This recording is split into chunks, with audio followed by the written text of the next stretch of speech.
Hello, everyone. Redcoat here. Cian here joins him. And we've got another podcast for you. This one's going to be going over video game economies. Yep. First disclaimer, neither of us are economists. We don't have the expertise to call this an expert analysis, but we do think a lot. And so one of the things that helps with thinking through this is there's not as many variables in video game economies as there are in real-world economies. Thank goodness. No kidding. Oh, man. But yeah, that brings us to this, though. Why discuss video game economies? That's the first question whenever looking to do something, right? Yeah, Why? so I think that there's something very interesting to look at here. A lot of video game economies are fundamentally broken. And this is because of kind of a breakdown in what I understand to be one of the sort of fundamental principles of economics, which is this idea of supply and demand. So saying in a couple of different ways here, supply of something, but no demand. You don't have the ability to do anything with that supply. Nobody wants it. On the other hand, if there's demand but no supply, nobody can do anything with the demand. There's nothing to supply it with. Said in a slightly different way, if you have something you want to sell and nobody wants to buy it, no money's changing hands. On the other hand, if there's something that people would really like to buy, but nobody's selling it, sold out stuff, for example, then still, money isn't changing hands. Either way, stuff isn't happening. And so from there, we get a little bit of a bold statement here. Many video game economies are pointless precisely because of this principle. A lot of games do feature money, and typically the player doesn't care about that money.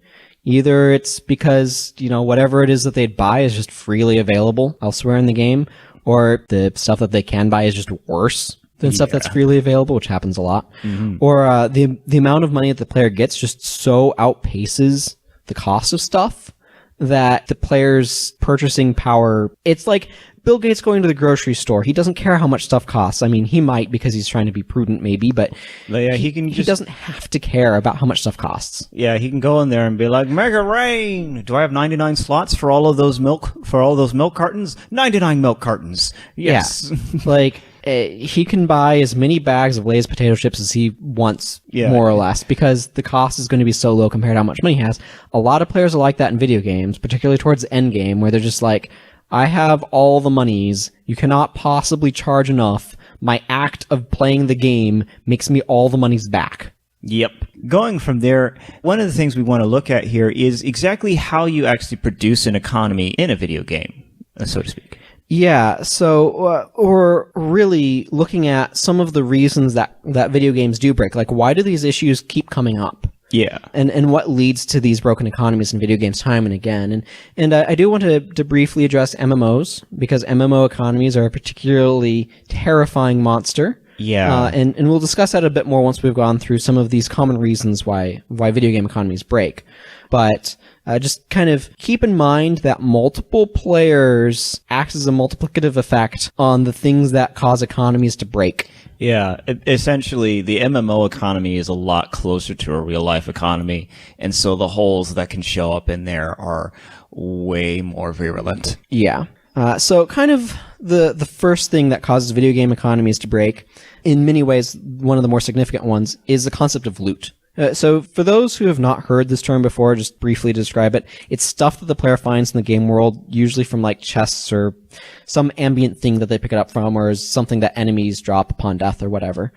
So one of the things that's really, really challenging is giving the player loot that actually matters to them, that's meaningful. It can actually be really difficult to do that.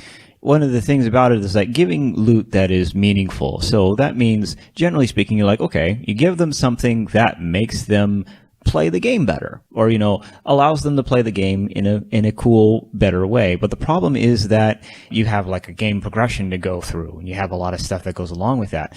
And if you have an economy that handles certain items, well, I should preface this with, your loot is usually something that your player uses, something the player is going to be using throughout the game. And so rewarding them with new loot is giving them better versions of that stuff. And usually if you have a game economy in your game, it tends to overlap in that space where that loot would show up. Yeah, in other words, you are caught between this dilemma of giving, like, so you can give the player money as loot, for example. Yeah. But you're often caught in this dilemma of how do I give the player loot that's meaningful and also have store-bought stuff that's meaningful? Yeah. Right? So you can, for example, give the player consumable items as loot, but that decreases their value as something that the player wants to purchase because they have it already from loot. Like, if their rate of looting that item, of acquiring that item as loot, is greater than their rate of consumption, then they're not going to buy it. Or one of the other things that will happen, and this is a big reason why a lot of equipment does not make for good purchasable items. Yeah. The player is more often going to be rewarded from things like dungeons and stuff with good equipment than not. Like, that's often what's the reward for doing well in a dungeon is. Yeah.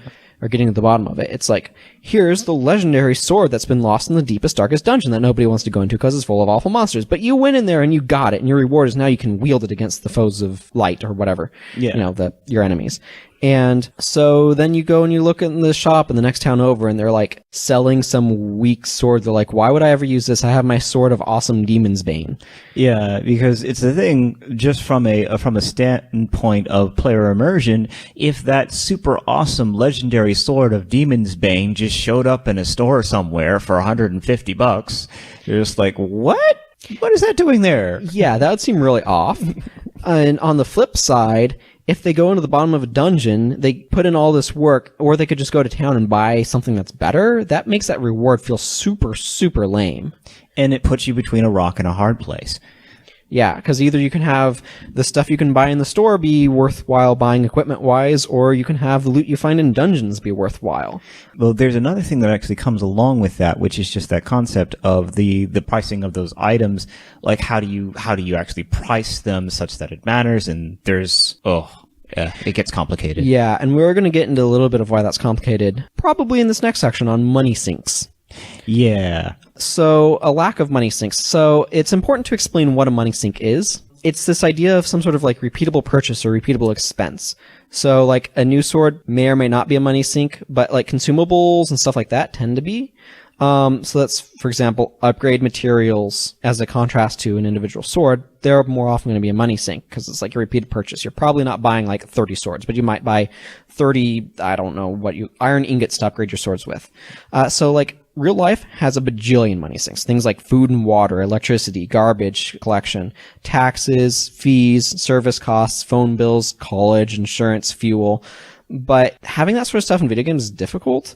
There's a couple of reasons for this. First is that money sinks often are fighting for space with loot, as we said previously. Mm-hmm. Like, I talked about consumables. If you get it as loot, you no longer need to buy it as much. Yeah. Like, it's no longer something that you need to buy at that point. And so you're just like, well, what do I use this money for? Yeah. And another thing that make money sinks difficult is that, generally speaking, a money sink is about avoiding a negative experience. Like, considering all of the things that we listed above of real life money sinks, like food and water, that's so you avoid dying. Electricity, that's so you avoid not having lights. Garbage removal, that's so you avoid having stanky stuff still inside of your house. All of these things are avoiding negative experiences. And when you're in a game, trying to avoid the negative is very different from doing something positive. Yeah, so the thing is, when you're setting up a mechanic to be as a functional money sink, you have to be really careful that you're not setting it up to avoid something that's just really obnoxious. Mm-hmm. Like, for example, things like a food and water and hunger and thirst systems, right? Where you're like, oh, well, the player needs to make sure they're eating and drinking so that way their character doesn't like starve to death or dehydrate or whatever, and without it they'll slowly deteriorate and function and stuff like that. That's great for like a survival game, but imagine if, say, like Dark Souls, you had to be worrying about eating. Oh my goodness, that would be so sucky. Right? Like, if you don't eat, you have half the stamina. You're like, ah. Or your stamina regeneration rate slows to a crawl. Yeah, like that would be really bad. And it just doesn't work as well. Like, one of the things that helps make us super excited about eating and drinking as like this regular maintenance thing we have to do to keep our bodies running is that eating and drinking are awesome to do. They're really enjoyable. Yeah. You see, the thing is, when you get hungry, you're reminded that you do need to eat, but you don't feel bad about it. You don't feel like, oh man, I have to go get a hamburger. Like, oh man, I'm hungry. It means I should go eat a hamburger. I get to.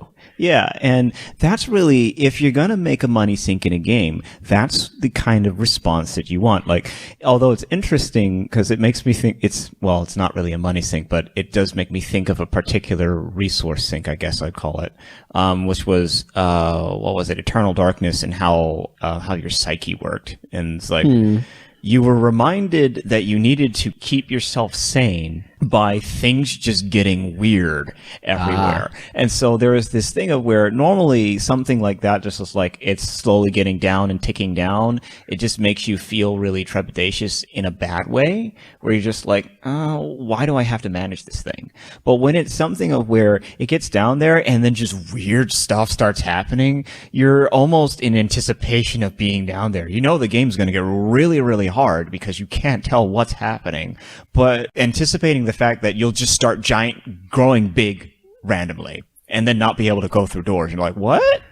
Oh, I went insane. I should do something about that. But that was fun. Yeah, well, and it's a way of making the consequences something other than a meter gets really low and hit randomly with game over. Yeah, and because the meter just getting low and being hit by game over, that really exposes the fact that you're playing a game. And yeah, it's very immersion breaking. Yeah, and immersion is really what you want. You want the player to just kind of to accept that these things are happening. Yeah, so something like durability, talking about meters, is another way that some games have attempted to do money sinks. So, I mean, we experience this to some extent in real life, like stuff wears out. You play your guitar a bunch, and then you're like, well, these strings are just not holding tune very well anymore, and I guess I need to go get new strings. Or one of them snaps or something. Yeah. And this is just like a fact of life, and it's just something we accept, but in games it's really arbitrary. Yeah. And so it's like stuff needs to be maintained normally in real life, and that costs money, but like games, just having that work is just often super awkward and really annoying. And you can see this because you have to implement some arbitrary penalty to maintenance, like, oh, your sword broken, now you can't use it anymore. Like, well, that sucks. Yeah. And to just see how awkward this often is and how obnoxious it can be, like the Souls games have basically made durability an obsolete mechanic. Like if you look at Dark Souls or like Demon Souls, it was like kind of a big deal. Yeah. You had to go take your stuff to the blacksmith every once in a while just to make sure that it actually still worked. Yeah, and like if it got to like half durability, it was like decreased effectiveness and stuff. Like it was a pretty big deal in that game as I understand it. And then Dark Souls 1 is like, okay, well, if it breaks, it's a problem, but it can break, and if you're not paying attention, but it's really easy to just pick up a box to use at any given bonfire and just this minor fee to keep your gear working. Yeah. It's like not a big deal. And then Dark Souls 2 is kind of different because you sat at a bonfire and auto-repaired stuff, so you no longer even had to spend any souls to maintain it. Yeah. And it's just like, there were some bugs in the PC version due to frame rate stuff that would cause it to deteriorate quicker than it should have. And that made it kind of like relevant, but not necessarily the way that they necessarily intended. Oh man, No Man's Wharf Redcoat on PC. It's real hard to get through there with just one weapon. Oh, wow. But with Dark Souls 3, it's like, I don't even consider durability a mechanic, except for like a couple of very unique weapons that actually still have special attacks that consume it. Yeah. But otherwise, it's not really a thing because they realize that it's not adding anything to their game. Yeah, it comes back to one of the points we'd made with the whole food and water system. It's just that idea of you're avoiding a negative. There's no new enjoyment coming out of it. Yeah, I think there are ways that you could do durability, but you have to get the player really invested in that sort of sense of maintaining their thing. It has to be a part of what the game's about. Yeah, it really has to be some sort of major thing. I could see, for example, like a samurai game that's like emphasizing this sword. Yeah, like, the sword is your soul, and so by keeping your sword sharp, you're keeping your soul sharp, and there's something about that in the way the mechanics of the game works. Yeah, and something where you're like, you feel really good about keeping it sharp and not just like annoyed that you have to sharpen it. Yeah. So again, consumable items can work as a money sink, just talking about things that can be money sinks. Yeah. But you tend to run into two problems with this. The first, as we have said so much, often they are loot. The next, I guess there's three really. So the next one is this idea that as the game progresses, you tend to reward the player with more money. Maybe don't do that. But one of the downsides of awarding the player more money is it makes your consumables have a smaller percentage cost relative to the player's financial capabilities. Yeah. Which makes them meaningless. Like at the start of the game, that potion that costs 50 polka dollars, or I guess it's more like 200, isn't it? I don't remember. It doesn't matter. This potion costs X amount. So at the start of the game, you have like 10X amount. Yeah. Right? You're like, I guess I can buy 10 potions. But by the end of the game, you have like 200X amount. You're like, okay, these potions are like super cheap now. Yeah, these potions are basically meaningless. I'll just have 99 of them in my pocket. Yeah, because you can easily afford to do so, sort of thing. And so, like, that's one of the things that also makes it not work as well. Something else that can be a problem that makes them not work is sort of like a hoarder's syndrome, where players are just like stockpiling stuff, and if they have a non-consumable way of refilling that sort of resource, they tend to try to avoid using them in case they need them later. Yeah. And then never do need them later. Yeah, it's one of those things that will harm I won't say it harms a player's experience, but it's something that a lot of players just have where yeah. I have 99 super potions. I'm not going to use any of them because, well, either I have a healer, so I'm just going to use that, or I don't know if I will never get any more of these. Yeah, it's actually something that's really neat about speedrunners, is they will throw their resources to the wind if doing so gets them an extra second. Yeah, and it's interesting. Off on their time. It's interesting because I feel like with the way a lot of items are designed, that's the way that developers want players to use them. But they never quite engender that sort of use. Yeah, it's hard getting that sort of sense. It's like Dark Souls 2 makes you use life gems because they don't give you any Estus. Yeah. And then they teach you, oh yeah, you can just get more life gems. They're all over the place and they're really useful to use or whatever. But trying to force the player to use consumables can make really bad experiences if the players are really resistant to it. Yeah. Ammunition is kind of like a variation on consumable items. So this is another potential money sink here. It works kind of like a combination between a consumable and durability, but you kind of run into this arbitrariness about it in terms of whether or not it's a meaningful thing. Yeah, a part of it is often, as the name might suggest, often ammunition is associated with guns. And so there's... Or bows. Yeah, guns or bows. And there's this intrinsic immersion thing that happens there where players just like, oh, it's a gun, so it has ammunition. Okay, I can understand that it does that. Yeah, that makes sense. But at the same time, there is something about that, though, because there's this arbitrary limit to how many times you can use the item. And there is something about that can be negative.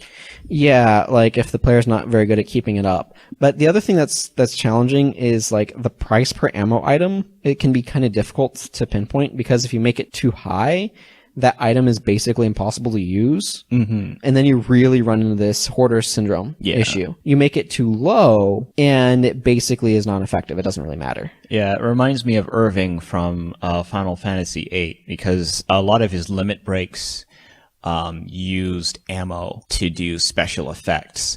And the problem was that nobody else spent ammo to do stuff. Like they spent magic power and things like that. And he's the only person that buys bullets.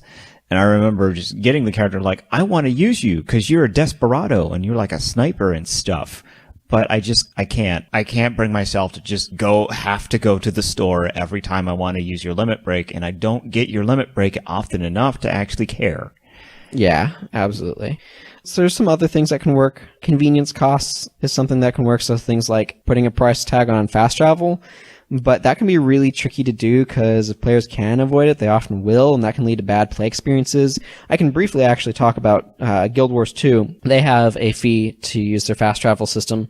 It's actually fairly small. Mm-hmm. But it took me years before I was like willing to freely use it, more or less, because it feels like it's just this huge cost sort of thing. It's like, or I could just walk over there sort of thing. Yeah. And having it at that point where it's like, oh no, wait, this is not too bad of a cost to be spending. It requires a certain level of valuing your own time over a little bit of in-game currency. and feeling like, oh no, wait, my income rate is high enough that I can afford this.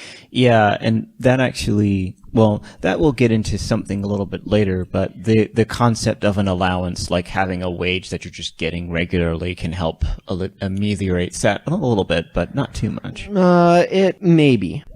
And then it kind of related to that is the idea of like an NPC service, so like an inn where you go to rest and heal your characters, or like a boat that you need to take to somewhere.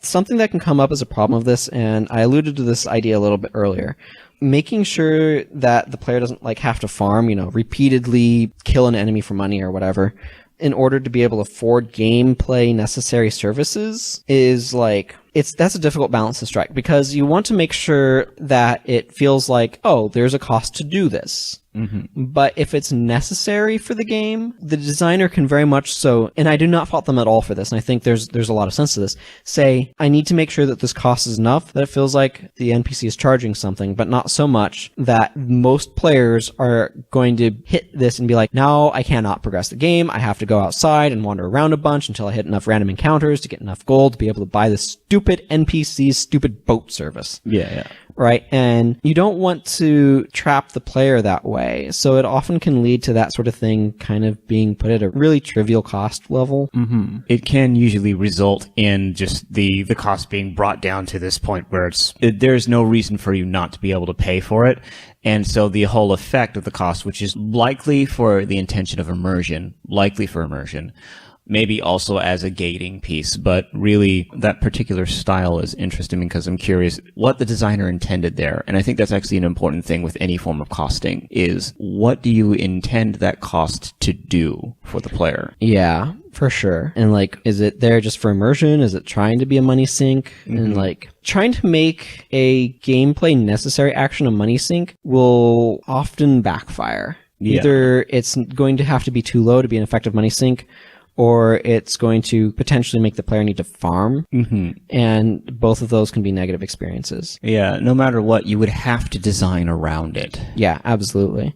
So going back to sort of the main topic of things that cause the economy to break, is this idea that, speaking of avoiding negative experiences, mm-hmm. trying to prevent the player from needing to have to backtrack. Yeah. And this is something that you see in a lot of games where you have some sort of item that can only be found in this particular area and you needed to deal with this other thing somewhere else. Yeah, where you have to run back and go grab that thing and come back. There's a really good way of explaining how this looks with like The Legend of Zelda Ocarina of Time. A lot of Legend of Zelda games do this. So there's stuff that you can buy in stores. Potions, fairies, arrows, seeds, things like Deku Nuts or sticks. But except for a handful of things, like I think you had to buy the tunics. Yeah. You don't need to buy any of those things for the most part, because you can just sort of find them in like grass or pots and dungeons and such. One of the things that they do that's very notable is that if there's a puzzle mm-hmm. and the solution is throw a bomb at it or use the stick to light a fire or whatever, or shoot it with your bow, they're going to give you that item probably in a pot in that room, or like one of the rooms right nearby, or a chest or something. Yeah. And they do this so that way, if you're out, you don't have to run all the way back into town, break your flow of the dungeon, feel like an idiot for not managing your stuff properly. And then you're like, okay, cool, I have the thing that I need to do this puzzle. And so it is a way of trying to mitigate potential bad player experience. Like, imagine you're playing a Legend of Zelda game, you're down on the third basement of this dungeon, and you see one of those eye switches you shoot with your bow, and you're like, oh, wait, I am completely out of arrows. Mm-hmm. What do I do, boss? And then you're like, nothing in here is giving me arrows. I have to run all the way out of this dungeon, all the way back to the nearest town, go and find a merchant and buy more arrows. And then I have to go back into the dungeon, make sure I don't use up too many arrows, so that way I can make sure to shoot the eye switch, however many arbitrary number of times I may end up needing to try to get through this dungeon. You can see where this sort of thing goes. Or like in the fight with, say, Bongo Bongo, if he didn't drop arrows. Yeah. And you're like, oh, I've run out of arrows, I can't fight this boss anymore. What do I do? Yeah, you just die at that point. Yeah. And that's where that sort of thing causes a break of the in-game economy. You can technically buy arrows, but you don't need to. and the designers are okay with this. Yeah. And it's one of those things of where they've put the gameplay in front of the economy. And there's nothing wrong with necessarily making that particular decision. It's just understanding that that is economy breaking.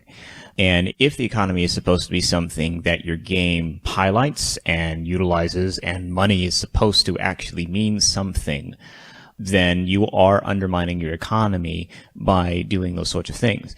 I mean, one of the things that comes to mind is just thinking about that with like the bow and arrow, for instance, because the reason the bow and arrow has arrows is immersion. Because when you use a bow, you shoot the arrow and then you don't have an arrow anymore. But say you decided, no, it just has infinite arrows. It's a magic bow because we're in Zelda land. We can do this. Sure, why not? I mean, Guild Wars did it. Yeah. So the bow still functions in the same way that it did before. It's just a little less mundane. And you don't have to worry about the player ending up in that situation where they have zero. Yeah, absolutely. But it's an interesting thought. But again, it changes a little bit about the immersion, and so it's a decision that you have to think about, basically. Yeah, very much so. And I think this is kind of just overall looking at this idea of things that break. It's designers making decisions. Like, a reason why you might want to try to avoid breaking your economy is because you want money to be able to be a valuable reward to the player. Mm-hmm. But, like, there's lots of ways that this sort of can cause problems, too. If you want the player to feel like they're getting an increasing reward, then you result in this sort of inflation, where you give them more and more money and then don't have something to compensate for it, where you have a lack of effective money sinks. Or things like trying to balance loot versus shop items can make it really difficult to balance. And again, I want to touch back upon MMOs. If you look at all of these problems, MMOs really, really amplify the sort of impact these have. Because you get things like inflation when one player is adding a bunch of virtually generated money to the economy. Because a lot of real-world economies are just shuffling money around. Yeah. But games, when you beat an enemy, you get more money. Yeah, it's printing dollars. It's printing money. Yeah. Like Goomba, it prints money. Yeah, it's like having all of the Game Boys or 3DSs. They print money. Yeah, that joke. But when you have multiple players doing that, it can really cause problems. Trying to give effective loot as rewards to players in MMOs. Yeah, because the money is just constantly rolling out, and so there's no way to effectively cost things because it's just constantly going up. Yeah, well, one of the things that's a big issue with trying to balance costs is that with MMOs, players tend to have different levels of investment. So you have your super like hardcore players that just sink a ton of their time into playing your MMO. It's like, I'm done with whatever it was that I need to do for today. I'm just going to sit down and play MMO X. Yeah, and just sit down, just play it for like hours. Or, during the summer, you have kids that are off of school being like, I'm just going to play this MMO all day. And I mean, I was definitely like that with Guild Wars 1.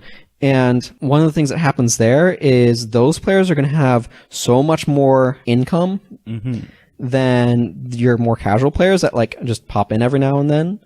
So you have this like super huge income disparity based on time spent in the game.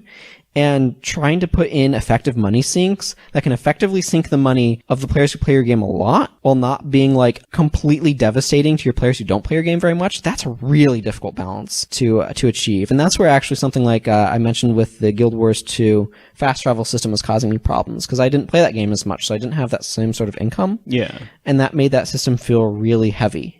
Yeah, and it's an interesting note because I know one of the knee-jerk reactions that I could see somebody making to a system like that in response to, you have constant inflation is just saying, well, everyone makes the same amount of money over the course of time as opposed to it being specifically an earning thing. But then you remove one of the rewards that players get from just playing the game.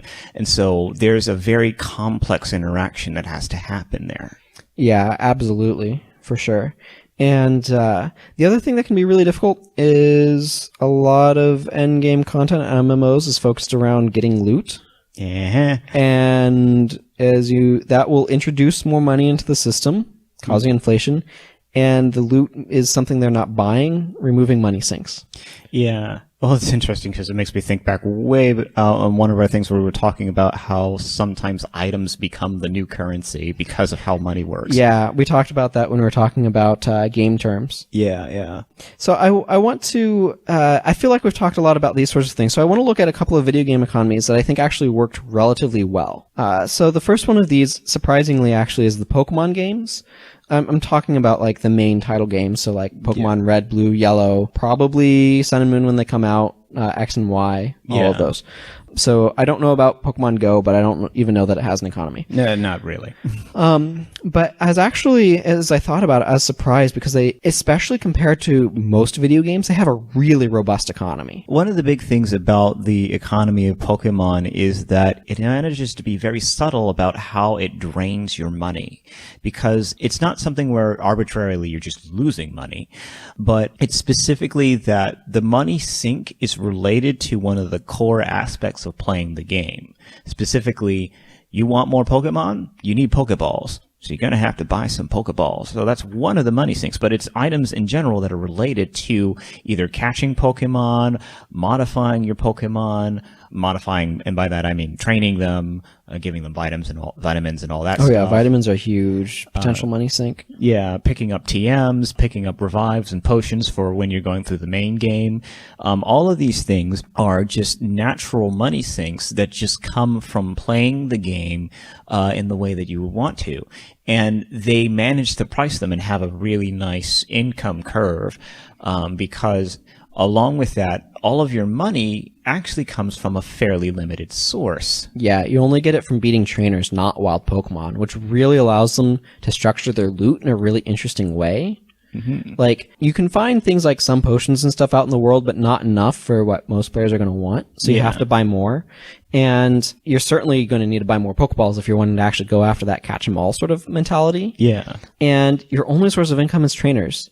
Like, when you look at a wild Pokemon, all it can give you is experience or the ability to capture it. And while those are rewarding in of themselves, those are not money. Precisely. And so this is one of the things where there's a good move of restraint on their part. Yeah, for sure. It means that they have the ability to predict how much money players will have at any given time. They've also done something else that's some really subtle stuff, like Pokeballs failing as a money sink. Mm-hmm. And you don't think of it that way, but it is. Specialty Pokeballs like Quick Balls and Dusk Balls and stuff, there's a reason why they don't give you more Master Balls. Yeah. Like, they only give you one because if Master Balls were buyable, that's the only thing anyone would ever buy. Yeah. And with all these different specialty balls, it encourages you to spend on different sorts of things.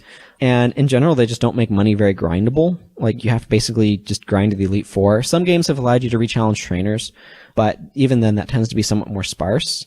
Yeah, and no matter what, one of the big things in the game is that it takes time to get a certain amount of money, but usually that time is spent doing something that is just intrinsically enjoyable within the game.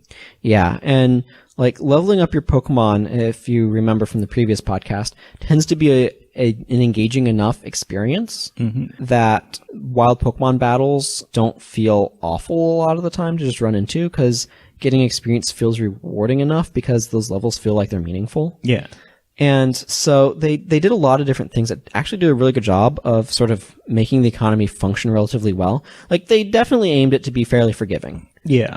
For sure. Because its target demographic is more of that, like, 5-year-old up sort of thing. So they didn't want to, like, make it so you have to, like, hardcore min-max your money. Yeah. But they made it come in at a reasonable rate while providing you things that you actually want to buy.